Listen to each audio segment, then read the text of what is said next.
Now that we've covered the basics of viruses, we're going to go over viral structures and viral size. So something that is really important when we're thinking about viruses is really how tiny they are. And so we're going to go over the structures. You're going to realize how simple of a structure viruses really have. And because of that, they aren't very big. They're these very small infectious particles. So when we compare them to bacteria, which we've been studying in the previous sections, or even to other eukaryotic cells, they're going to be much smaller in size, which also makes them harder to study.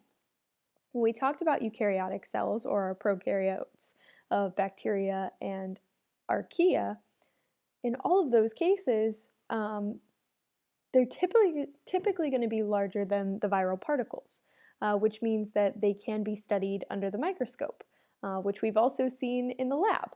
So you've been able to look at helminths in the lab, you've been able to look at bacterial cells in the lab and in the lecture in the reading material. And so you've been able to see those up close, and that's using a light microscope.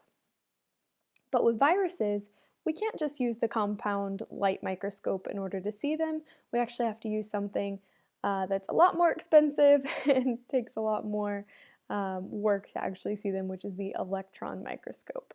So keep that in mind. The size is going to be very, very different from our bacteria to our viruses. And so if you take a look at the figure in your ebook, it actually will show an example of a yeast cell compared to an E. coli cell, and then the tiny viral particles.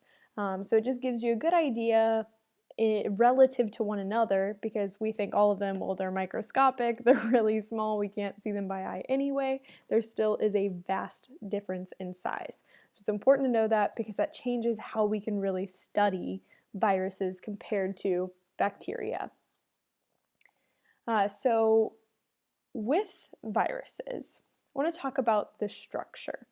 So obviously we can't see these structures easily on the light microscope, but with an electron microscope, the structures of viruses have been able to be studied. So we know a little bit more about them now thanks to those advancements in science. And so there's going to be some main components of viruses. You have a capsid. All viruses will have a capsid. And this is basically the shell that's going to surround the genetic information, which is nucleic acid. So I've drawn these shells here. These are going to serve as our capsid.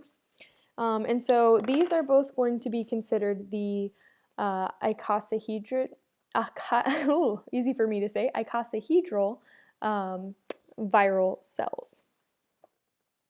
So what this actually, what this refers to is the actual shape of the virus. So an icosahedron is a 20-pointed figure. And so all of those 20 corners are going to be equidistant from one another. And so it's a little tricky to draw compared to some other shapes, but I'm going to do my best to draw these for you. And so that way we can talk about the general structures that we're looking at. So I'm going to try to draw mine, and it's not going to be perfect, but we're going to give it a shot. So we have this, and then our triangle in the middle is going to be like this. Again, not a perfect icosahedron, but we're getting there. And so these lines actually need to be a little bit different. So we're going to have this point come here, go here, and this one's going to go here and here. So you get the idea in general, our shape. All right, so that's going to be one of our little capsids, and we're going to draw another capsid over here. So I made it hard on myself, I get to do it twice. All right, so with these points, try it a little bit different this time. And you can go ahead and draw along if you'd like, just to get an idea of what we're looking at. So at this point, overall, again, there's going to be these 20 different corners. So we have our general structures here for the virus.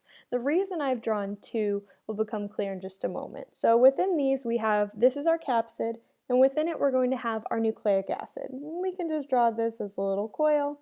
That's either going to be DNA or RNA.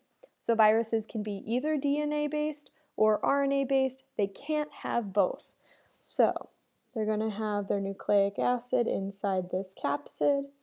So that's the point, is the capsid will serve as the shell to hold the nucleic acid inside. So now that we have our viruses drawn here, this virus is going to be an example of a naked virus. So we're going to draw these little spikes coming off, and spikes should be coming off of all of these points. Again, this isn't going to be perfect in the exact angles how they would be drawn, but they're going to come off of all of these points. We'll have our spikes. All right, so these, we're just going to write spike here. All right, so in this case, we're done drawing the virus. That's it. That's all there is to it. So we have the capsid, we have our spikes, and inside we have our nucleic acid. Like I said, that can be DNA or RNA. Those are all the components right there. And then we call this virus a naked virus. Right? Now, it's going to be clear why we consider that one naked in just a bit. So on this virus over here, instead of just taking our spikes directly out from the points, we're going to draw our little envelope. So this virus is going to have a lipid bilayer wrapped around the capsid, and this is called an envelope. And from this envelope, we'll still have spikes coming off. So all of our viruses, whether they have an envelope or if they're considered naked, they're still going to have these spikes. And this here, oops, say this part here is our envelope. Make sure you can still see all of this on the screen. Okay, so this one is going to be, sorry if you hear my cats running around.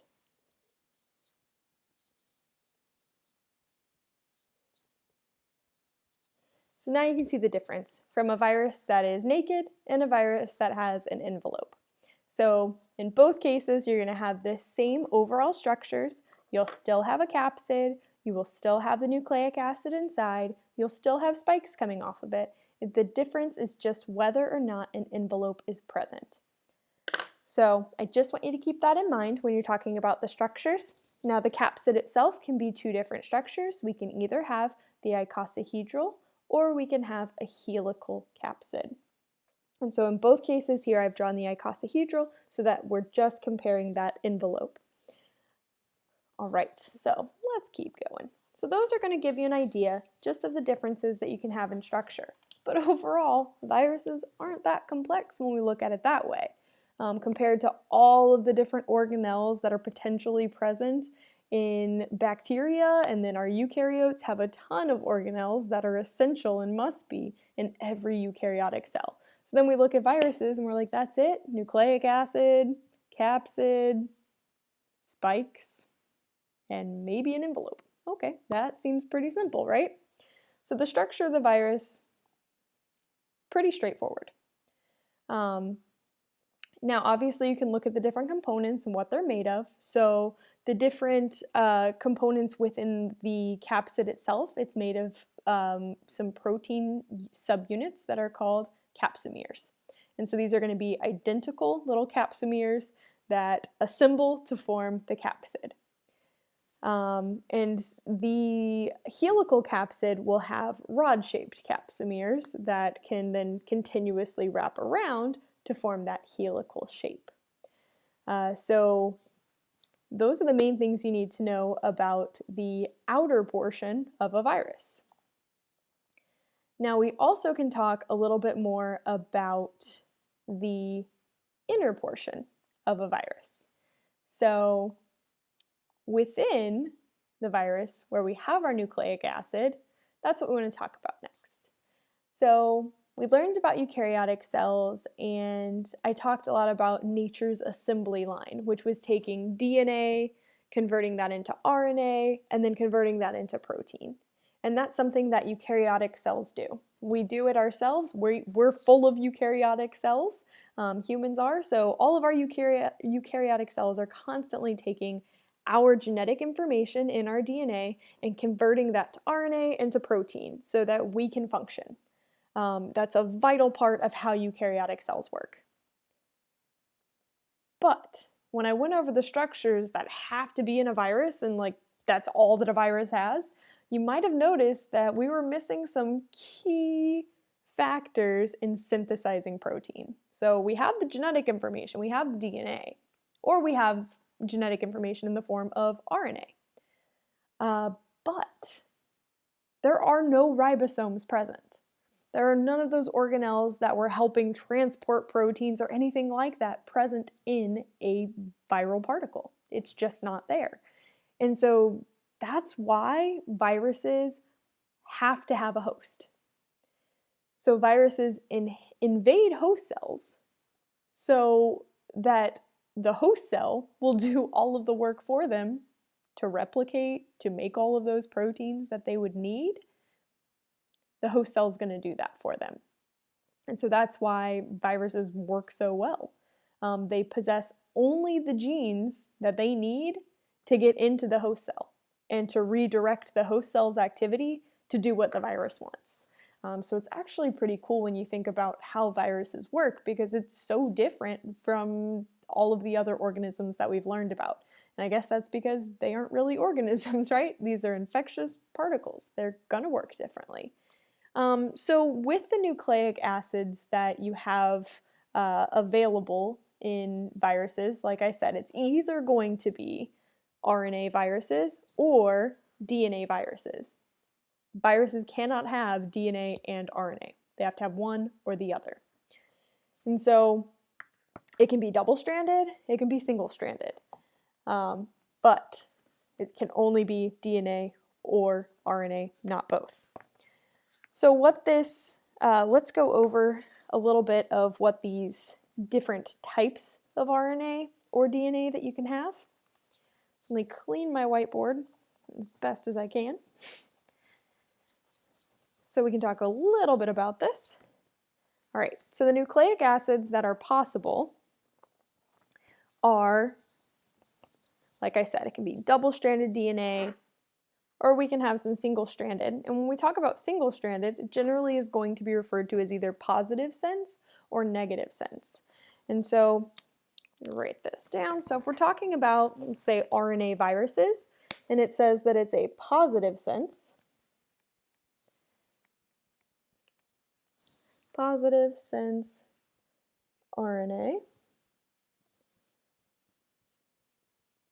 what this means is that single-stranded RNA is ready to be translated into protein immediately. It's already ready. So we're going to think of this as a positive for the virus, because it's positive, it's ready to go. It has what it needs. And so that's going to be a plus, right? A plus for the virus if it's ready to go. Now when we talk about, I'm going to write ready to go. When we talk about the negative sense,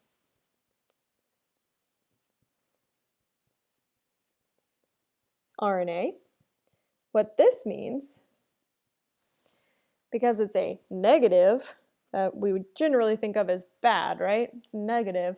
That means that it doesn't have everything it needs yet. It's not ready to go. That means it needs to be converted into the proper form in order to be made into proteins, okay? So we're going to say needs conversion. So that's how you can remember a little bit about these different types of nucleic acids that may be present in your virus. So if you hear something's positive sense, that RNA is ready to go, ready to be translated into protein. Negative sense, it needs to be converted to the appropriate form in order to be made into protein. Okay, so I think that just about covers everything I wanted to talk about as far as viruses go. So now you know all about the structures, the sizes of viruses, and in the next video, we're going to talk more about how viruses are classified.